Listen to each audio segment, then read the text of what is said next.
আসসালামু আলাইকুম দর্শক, আপনারা জানেন আজকে বৈষম্য বিরোধী ছাত্র আন্দোলনের সভা ছিল। সভাতে আজকে নতুন কর্মসূচি আসছে, তা আপনাদের জানানোর চেষ্টা করব। কাল দেশ জুড়ে শহীদ মার্চ করবে বৈষম্য বিরোধী ছাত্র আন্দোলন। টিএসসিতে সংবাদ সম্মেলনে কথা বলছেন বৈষম্য বিরোধী ছাত্র আন্দোলনের নেতারা। সারা দেশে আগামীকাল বৃহস্পতিবার শহীদি মার্চ করবে বৈষম্য বিরোধী ছাত্র আন্দোলন।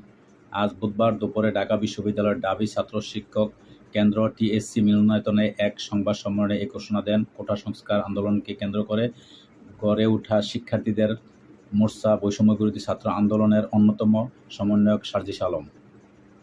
ডাবির সন্ত্রাস বিরোধী রাজু ভাস্কর্য থেকে বৃহস্পতিবার বেলা ৩টায় কেন্দ্রীয়ভাবে এই শহীদি মার্চ শুরু হবে। নীলক্ষেত, নিউ মার্কেট, কলাবাগান, ধানমন্ডি, সংসদ ভবন, ফার্মগেট, কারওয়ানবাজার, শাহবাগ হয়ে কেন্দ্রীয় শহীদ মিনারে এসে শেষ হবে।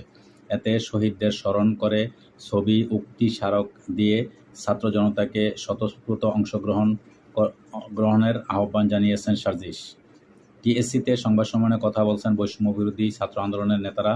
সার্জিস আলম বলেন, বাংলাদেশের ছাত্র জনতা নিজ জায়গা থেকে শহীদি মার্চে অংশ নেবে। আন্দোলনের শহীদদের ছবি থাকতে পারে, যে কথায় অনুপ্রাণিত হয়ে ছাত্র জনতা শহীদ হয়েছে সেসব কথা প্লেকার্ডে থাকতে পারে। এছাড়া অন্তর্বর্তী সরকারের কাছে কী চাই, বৈষম্য বিরোধী ছাত্র আন্দোলনের কাছে কী চাই, এসব থাকতে পারে।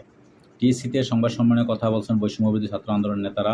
সংবাদ সম্মেলনে সমন্বয়ক হাসানাত আবদুল্লাহ, আবু বকর মজুমদার, লুৎফর রহমান, আব্দুল হান্নান মাসুদ, তরিকুল ইসলাম, হাসিব আল ইসলাম সহ বৈষম্য বিরোধী ছাত্র আন্দোলনের অন্যান্য সমন্বয়ক ও সহ সমন্বয়করা উপস্থিত ছিলেন।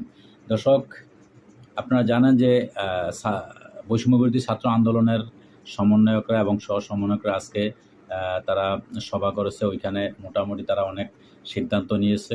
তবে তাদের যে সিদ্ধান্ত আপনারা কীরকম ভাবে দেখছেন তাদের কর্মকাণ্ড, কারণ বর্তমানে জামাত এবং বিএনপির মধ্যে যে তাদের তর্ক বা তাদের যে লড়াই চলছে, সে লড়াইয়ের মধ্য দিয়ে তারা ক্ষমতার লড়াই করতেছে, আর এদিকে ছাত্ররা দেশ গড়ার সাথে যুক্ত আছে। তো দর্শক, আমরাও ছাত্রদের সাথে একমত পোষণ করছি।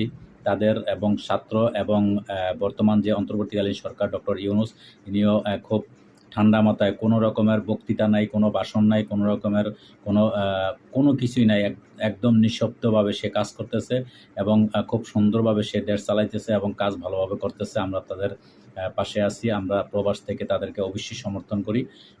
বর্তমানে অন্তর্বর্তীকালীন সরকার এবং বৈষম্য বিরোধী ছাত্র আন্দোলনের যত সমন্বয়ক আছে তাদেরকে আমরা স্যালুট জানাই।